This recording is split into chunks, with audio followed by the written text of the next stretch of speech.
En el video anterior se habló acerca de cuál sería el vehículo más eficiente. Ahora nos toca hablar acerca de los motores. Más en específico, enfoquémonos en los motores térmicos que se dividen en los de combustión interna y externa. El funcionamiento de este tipo de motores generalmente se basa en los ciclos termodinámicos. Con ayuda de los principios de la termodinámica, vamos a ver qué son estos ciclos. El primer principio de la termodinámica, como ya sabemos, nos dice que la energía interna que hay en un sistema puede aumentar porque se realice un trabajo sobre el sistema o porque se le introduzca calor. Si lo vemos de esta forma, podríamos llegar a pensar que calor y trabajo son equivalentes. Pero con la experiencia nos hemos dado cuenta de que esto no es cierto, ya que podemos transformar todo el trabajo en calor, pero no podemos transformar todo el calor en trabajo. Si descendemos por una cuerda, nuestras manos se calientan, pero si nosotros ponemos nuestras manos al sol, esto no nos hace subir la cuerda. En pocas palabras, esto forma el segundo principio de la termodinámica. Gracias a este segundo principio es que llegamos a cosas muy interesantes, como que es imposible crear una máquina que, operando de modo continuo, sea capaz de absorber calor desde una sola fuente térmica y realice una cantidad equivalente de trabajo. Bueno, pues un ciclo termodinámico es un conjunto de transformaciones de un fluido en un sistema que retoma las condiciones iniciales después de haber realizado un trabajo. Esto, claro, suponiendo que dicho fluido fuera perfecto y que funcionara además en una máquina igual perfecta, formada por transformaciones térmicas ideales, como lo son adiabáticas, sin intercambio de calor externo, isobáricas, con presión constante, isocóricas, con volumen constante, o isotérmicas, con temperatura constante.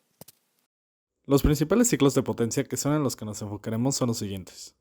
Comenzando por un ideal, lo que sería el ciclo de motor térmico más eficiente, permitido por las leyes físicas, que planteó Nicholas Carnot en 1824. Formado por dos procesos isotérmicos y dos adiabáticos, que ocurren en un sistema llamado motor de Carnot.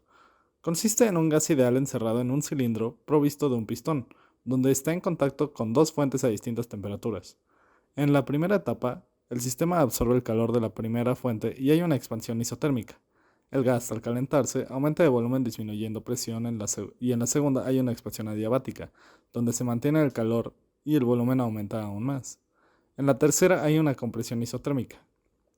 Aquí es donde el sistema está en contacto con el segundo depósito térmico a temperatura más baja que el primero.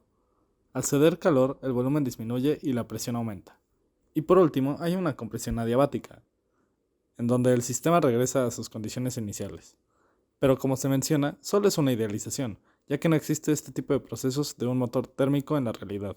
Todo proceso implica un aumento en entropía. El rendimiento térmico se define como el trabajo útil sobre la energía interna aportada al ciclo, es decir, el trabajo que es igual a la energía aportada menos la energía cedida dividido sobre la energía aportada. Ahora, en el ciclo de Carnot, debido a las fuentes térmicas en las que está en contacto el sistema, en la que una está a mayor temperatura que la otra, el rendimiento se define como la temperatura aportada menos la temperatura cedida. Esto dividido entre la temperatura aportada, es decir, 1 menos el cociente de la temperatura cedida sobre la temperatura aportada, por lo que dicho rendimiento depende directamente de la temperatura de los depósitos térmicos en los que está en contacto.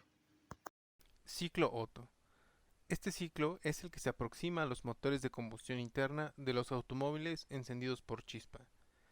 Consiste en un motor de varios cilindros que actúan simultáneamente, donde ocurren explosiones que provocan expansión de tal manera que la expansión de algunos cilindros provoca la expansión de los otros.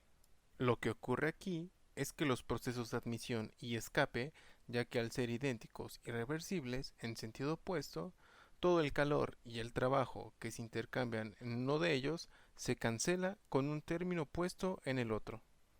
Ciclo Brayton.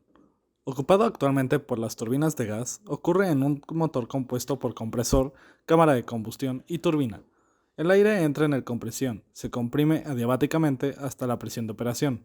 Se eleva su temperatura en la cámara de combustión mediante la combustión de un combustible hidrocarbonado, idealmente a presión constante, y los gases calientes se expanden adiabáticamente en la turbina, expulsando los gases de salida de la misma al exterior del motor.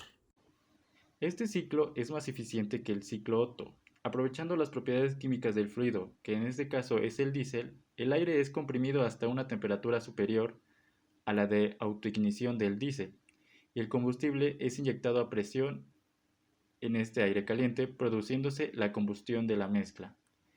Comparando con las fases del ciclo Carnot, se pueden despreciar en los procesos de admisión y de escape a presión constante y a volumen constante, ya que al ser idénticos y reversibles en sentido opuesto, todo el calor y el trabajo que se intercambien en uno de ellos se cancela con un término opuesto en el otro.